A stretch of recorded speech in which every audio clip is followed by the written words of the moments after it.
dando conta de que para o próximo dia 14, a quinta-feira, tem aí esse protesto dos donos de postos de combustíveis. Nós também dissemos a você que íamos aqui tentar o contato com a advogada tributarista, a doutora Iana Mello, que já está em sintonia, em linha direta aqui com a gente lá da capital do estado. Vamos conhecer um pouco sobre o pensamento da doutora Iana acerca desse protesto e também como é que está a situação da cobrança de impostos no estado do Piauí. Com ela que a gente fala agora. Doutora Iana Mello, boa tarde, bem-vinda ao Jornal Centro-Sul, doutora. Boa tarde, mais uma vez obrigada pelo convite, né?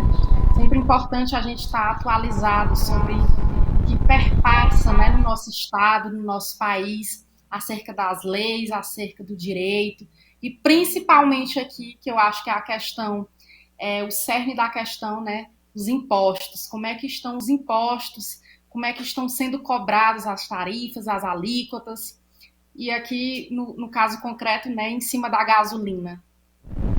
Bom, doutora, então esse protesto aí dos donos de postos, qual é o efeito que ele tem? A senhora poderia atualizar a gente também acerca desses percentuais?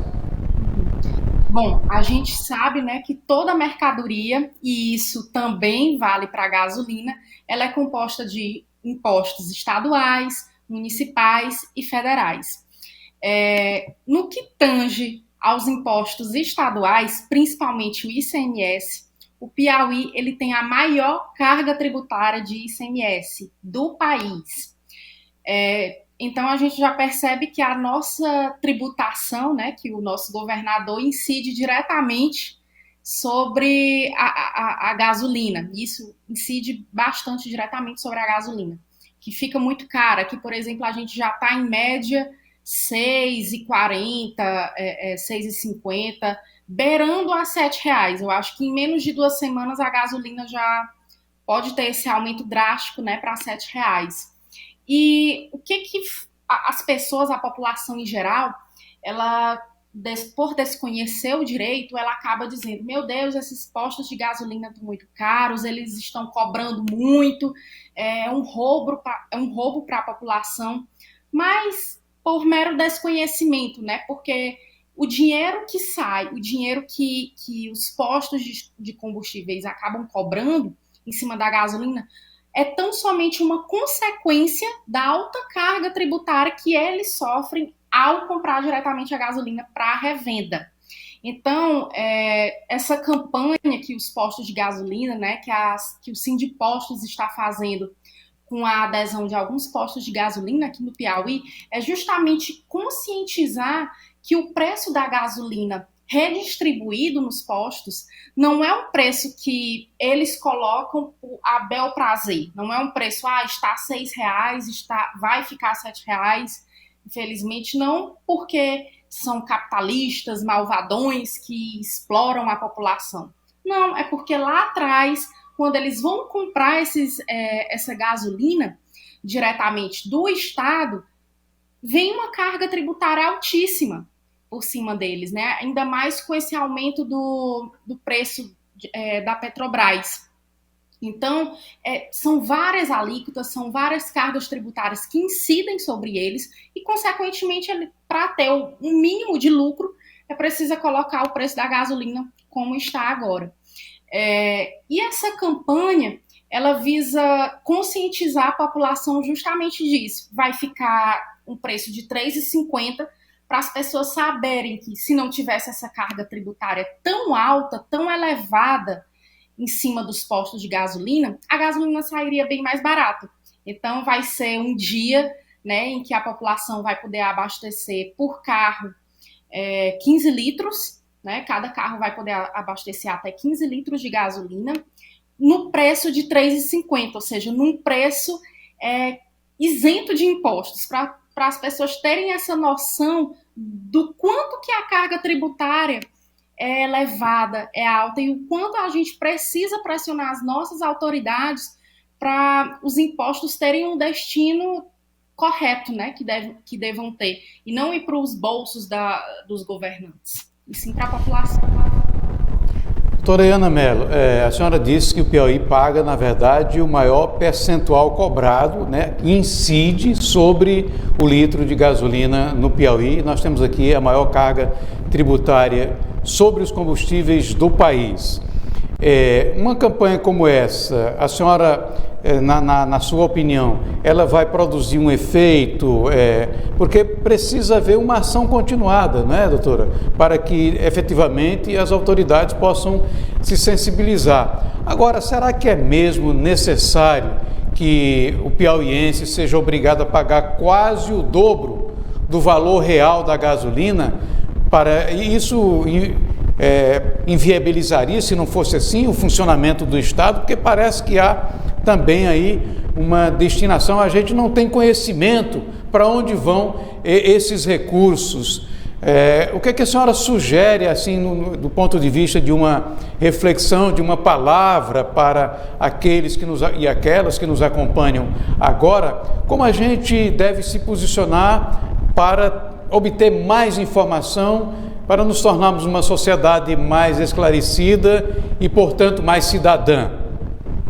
Bom, primeiramente, eu acho que o Portal da Transparência hoje, infelizmente, é um meio de se informar, porque no Portal da Transparência de qualquer órgão, seja municipal ou estadual ou federal, raríssimas vezes a gente vai ver aquele portal atualizado.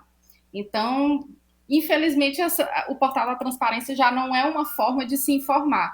Uma das outras formas, né, que poderia ser oficiais, de fonte de informação para a população, é ver como é as leis daquele estado, né? Como é que estão as alíquotas, como é que está a base de cálculo, o que os governadores, o que os governantes de cada estado estão fazendo, vereadores, né, com propostas de lei, o que eles estão fazendo ali em prol da população.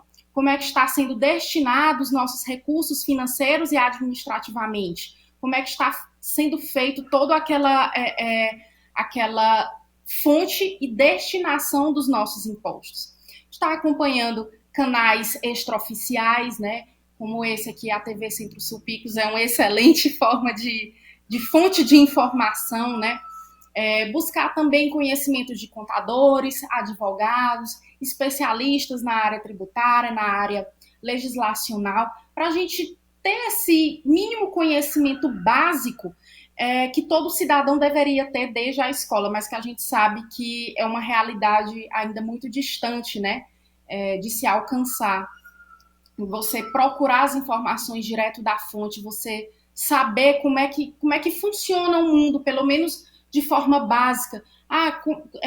Os nossos impostos, a nossa carga tributária está em todo produto, em todo serviço que a gente consome. Então, ali, qual é a porcentagem de cada tributo, para que funciona mais ou menos a destinação de cada tributo? A gente sabe que o imposto, ele é um tributo que não tem destinação própria, não tem uma contraprestação, né? As taxas, por exemplo, ela tem uma contraprestação obrigacional. Quando você paga uma taxa de alguma coisa, você sabe para onde está sendo destinado aquele dinheiro, aquela taxa. Já o imposto, não. Se você paga um imposto em cima de algum produto ou serviço, você não sabe qual a destinação daquele dinheiro. E deveria ser uma coisa mais transparente, né, para a população. Então, a gente buscar meios de saber onde é que está sendo destinado os nossos recursos, até porque, como eu até já falei outras vezes aqui, os impostos não são dinheiro do Estado, é o dinheiro da população que o Estado utiliza, né, ou deveria utilizar em prol da população, mas não é isso que acontece, infelizmente. Bom, para concluir, né, o que eu sempre gosto de passar para a população, de passar para os nossos ouvintes e telespectadores, é que vamos pressionar as autoridades sobre aquilo que é nosso de direito, né, que é o nosso dinheiro, o nosso patrimônio, nossos recursos financeiros. Porque é muito fácil, eu vejo essa realidade, até no escritório, que a gente paga muito imposto, a gente paga muitas taxas, a gente paga muitos tributos. Quando deixa de pagar que seja 1%, ou então atrasa alguma parcela, a Cefaz ali vai direto, né? A Fazenda Pública vai direto nas nossas costas. Mas a gente não vê o caminho inverso. Nós cobrando do governo, nós cobrando das autoridades, a gente não vê esse caminho de ir cobrar a contraprestação que nós merecemos ter, né? A gente só vê aquele lado do Estado em cima do contribuinte, né? Ali penando no nosso dinheiro. E isso não pode ficar assim. Nós devemos pressionar, sim, as autoridades, nós devemos, sim, estar cientes do processo, de como é que funciona ali uma legislação, como é que funciona esse sistema de tributação do nosso país, afinal, nós estamos falando do nosso dinheiro. Pois é, doutora, só para corroborar um pouco, para concluir, geralmente assim, quando a conta de água, se a gente não paga, a fornecedora corta. Se a gente não pagar a conta de água do esgoto, se a gente não paga... Até o vício de não dar o aviso prévio de 30 dias, que é o correto, né, na legislação. Às vezes só chega e já corta, o que já é um vício também e muita gente não sabe, não pode cortar direto. Então, são vários os vícios, né, que a gente vê com relação do Estado, com relação das prestações públicas ao cidadão. Perfeitamente. No caso aí dos impostos, geralmente a Fazenda já vem de maneira coercitiva, né? É o Estado com a sua força de cima para baixo e quem é alvo de fiscalização, às vezes até por uma questão de perseguição política, porque o empresário não votou no prefeito, que apoia o governador, coisas do tipo, né? Tem todas essas coisas, infelizmente, que acontecem, sobretudo em países de terceiro mundo, como infelizmente ainda é o nosso caso. Mas agradecer muitíssimo a senhora, doutora Iana Mello, sempre uma palavra de iluminação, de esclarecimento para aqueles que acompanham aqui o Jornal Centro-Sul. Desejar uma boa tarde, boas atividades para a senhora aí na capital do estado. Muito obrigada, foi um prazer, uma boa tarde para todos.